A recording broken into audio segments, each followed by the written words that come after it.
Straight of ஹோர்மஸ தொறக்கறக்கு Trump இறுதி கட்ட கெடு விதிச்சிருக்காரு. அதான் 48 மணி நேரம் முடிஞ்சுச்சே அப்படின்னு கேட்டா, அதெல்லாம் தெரியாது. இப்ப செவ்வாய்க்கிழமை காலையில நீ தொறக்கல, அதுக்கப்புறம் ஈரான்ல எதுவுமே இருக்காது. எல்லாத்தையும் கொளுத்தி விட்டுருவேன் பாரு அப்படின்னு சொல்லி அறிவிச்சிருக்காரு. செவ்வாய்க்கிழமை வர்றதுக்கு இன்னும் ரொம்ப நேரங்கள் இல்ல. கொஞ்ச நேரம் தான் இருக்கு. 24 மணி நேரம் கூட இல்ல. குறைஞ்சுக்கிட்டே இருக்கு. ஆனா, ட்ரம்ப பொறுத்தவரையும் மிரட்டுறாரு அப்படின்னு சொல்ல முடியாது. நமக்கு பிடிக்குதோ, பிடிக்கலையோ அண்ணன் அமெரிக்கா ரியாக்ட் பண்ணிருவான். பெரிய அளவு ஒரு ஏற்கனவே பாலத்த தகர்த்தார்கள். அதுக்கடுத்து என்னத்த தகர்க்க போறார்கள்ன்னு தேவையில்ல. எல்லாத்தையும் கிளைக்கிற மூடுக்கு வந்து அடிக்க ஆரம்பிப்பார்கள். ஆனா, ஈரான ஒழிச்சு கட்ட முடியுமா அப்படின்னு கேட்டா, ஈரான் பதிலுக்கு ஒரு ஃபுட்டேஜ ரிலீஸ் பண்றார்கள். அதாவது அது ஒரிஜினல் ஃபுட்டேஜான்னே இன்னும் தெரியல. ஒரிஜினல் ஃபுட்டேஜா, ஏஐயா இல்ல யாராச்சு ஈரான சேர்ந்தவர்கள் இந்த மாரி ரிலீஸ் பண்ணியிருக்கார்களான்னு தெரியல. முஸ்தபா கமேனி பெரிய அளவு கமாண்ட் சென்டர்ல நிக்கிற மாரி ஒரு ஃபுட்டேஜ ரிலீஸ் பண்ணியிருக்கார்கள். அதுல இஸ்ரேலோட டிமோனா பகுதிகள தான் அந்த மேப்புக்குள்ள போட்டு வச்சிருக்கார்கள். அப்ப அந்த இடத்த வெறி பிடிச்சு நாங்க தாக்குவோம் அப்படின்னு எடுத்துக்கலாம். இல்ல அங்க இருக்கக்கூடிய இஸ்ரேலோட ஆயுதங்கள், குறிப்பா அணு ஆயுதம் தானே. அந்த அணு ஆயுதத்த வேற எங்கேயும் ஷிஃப்ட் பண்ணியிருக்கலாம். எது இஸ்ரேலுக்குள்ள ஷிஃப்ட் பண்ணியிருக்கலாம். அந்த இடமும் எங்களுக்கு தெரியும். குறிப்பா இஸ்ரேலோட அணு ஆயுத லேபிள். அத தூக்குறோம். அத நோக்கி தாக்குதல் வெறி பிடிச்சு இருக்கும் அப்படின்னு சொல்றதுக்காக கூட இருக்கலாம். இல்ல முஸ்தபா கமேனி தான் அதுல இருந்தாரா? சத்தியமா தெரியாது. காரணம் என்ன அப்படின்னா, இன்னும் எந்த ஒரு இண்டிபெண்டன்ட் ஏஜென்சியும் வெரிஃபை பண்ணல. உதாரணமா அமெரிக்க ஏஜென்சிய விட்டுருவோம். இந்த யுத்தத்துக்குன்னு சில இண்டிபெண்டன்ட்டான ஏஜென்சிகள் இருக்கார்கள். அவங்க யாரும் இன்னும் இத வெரிஃபை பண்ணல. ஈரானும் அஃபிஷியலா இத ரிலீஸ் பண்ணல. அப்போ ஒருவேளை இஸ்ரேலுக்கு இந்த லெவல் பாதிப்பு இருக்கும் அப்படின்னு காட்டுறக்காக கூட இருக்கலாம். ஏன்னா ட்ரம்ப் செவ்வாய்க்கிழமைக்கு மேல பெரிய அளவு அடிப்பார் அப்படின்னு எடுத்துக்கலாம். பதிலுக்கு நாங்களும் அடிக்க போறோம் அப்படிங்கிறக்காக ஒரு விஷயத்த செஞ்சிருக்கலாம்.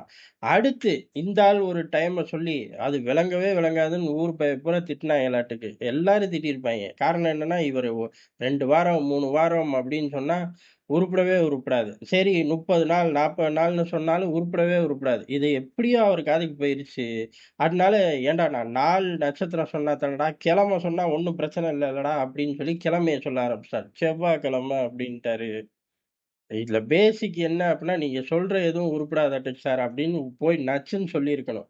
சார் நீங்க நாள் சொல்லி உருப்படல, நேரம் சொல்லி உருப்படல, நட்சத்திரம் சொல்லி உருப்படல அப்படின்னோனே அவரு கிழமைக்கு போயிட்டாரு.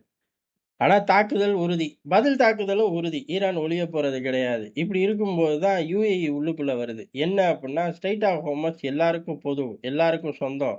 அத ஈரான் மட்டும் கட்டுப்படுத்த முடியாது. அதனால அமெரிக்கா ஒரு இன்டர்நேஷனல் படை உருவாக்குச்சு அப்புட்ன்னா, அதுல யுஏஇ தன்னோட முழு பங்களிப்ப செலுத்தும் அப்படின்னு சொல்லி, இப்ப தான் தன்னோட அதாவது மன்னர்களுக்குன்னு சில அட்வைசர் கூட்டம் இருக்கும். அதுல முக்கியமான ஆள் தான். அவர விட்டு பேச விடுறார்கள். அதாவது கேள்வி அமெரிக்க ஏஜென்சி கேள்வி. ஒருவேள ட்ரம்ப் ஒரு படைய திரட்டுறாரு. ஏது?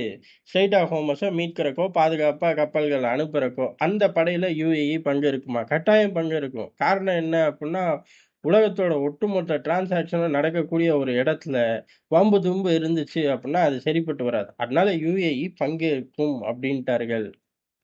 ஆனா உள்ள வருவார்களா, வரலையாங்கலாம் 2வது ஒரு விஷயம். ஆனா இப்படியே போய்க்கிட்டு இருந்தா நாங்க என்ன பண்றது? உள்ள வந்து தானே ஆகணும் அப்படின்னு ஒரு சிக்னல குடுக்க, இது பூரா சமகாலத்துல நடக்குது. அந்த சிக்னலுக்கு பதிலடியா யுஏஇ போர்ட்ல ஒரு மிசைல் வந்து தாக்கிருச்சு.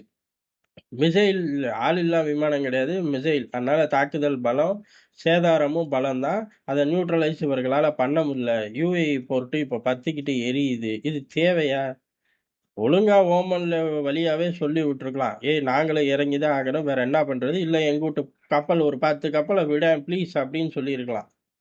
அத விட்டுட்டு வெளிப்படையா இப்படி சொல்ல, பதிலுக்கு அவர்களும் அடிக்க ஆரம்பிச்சுட்டார்கள். இப்ப யுஏஇ என்ன பண்ண போகுது அப்படிங்கிறது தான் மேக்ஸிமம் களத்துல இறங்கலாம் முடியாது. ஏன் அப்படின்னா, ஈரான் ஏற்கனவே 40 வருஷமா தடைகள சந்திச்சுக்கிட்டு இருக்கு. பொருளாதாரம் அப்படிங்கிறது சொல்லிக்கிற மாரி கிடையாது. ஆனா யுஏஇய பொறுத்தவரை அப்படி கிடையாது. பொருளாதார பலம் அப்படிங்கிறது ஜாஸ்தி. உள்கட்டமைப்புலாம் படு பயங்கரம்.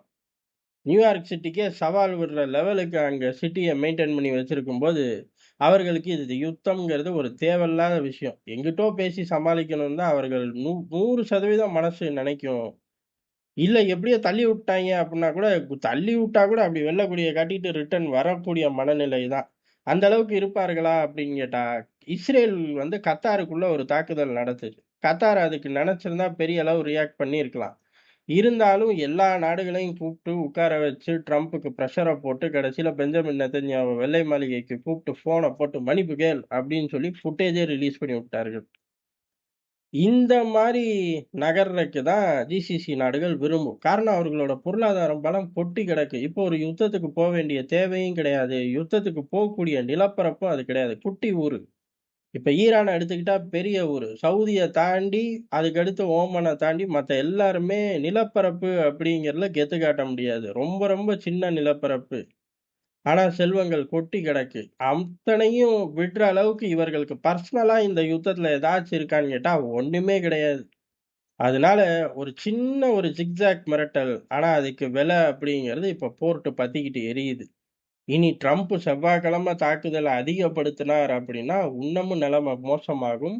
அதிகப்படுத்துவார், படுத்தலைங்கலாம் தேவையே இல்ல. யுத்தம் நடந்துகிட்டு இருக்கு. அதனால 10ல 11 இன்கிரீஸ் பண்ணலாம். இல்ல 21 கூட இன்கிரீஸ் பண்ணலாம்.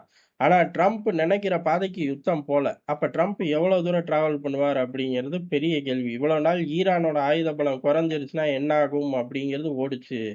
இப்ப ட்ரம்ப இப்படியும் டிராவல் பண்ண அவங்க ஊர்ல விடுவார்களா? அப்படிங்கிற கேள்வி ஜாஸ்தி ஆகிட்டு இருக்கு. விடை வந்துச்சு அப்படின்னா, எப்பவும் போல விரிவா நம்ம தேசபக்தியிலயோ, இல்ல சிடிஎன்லயோ பார்ப்போம்.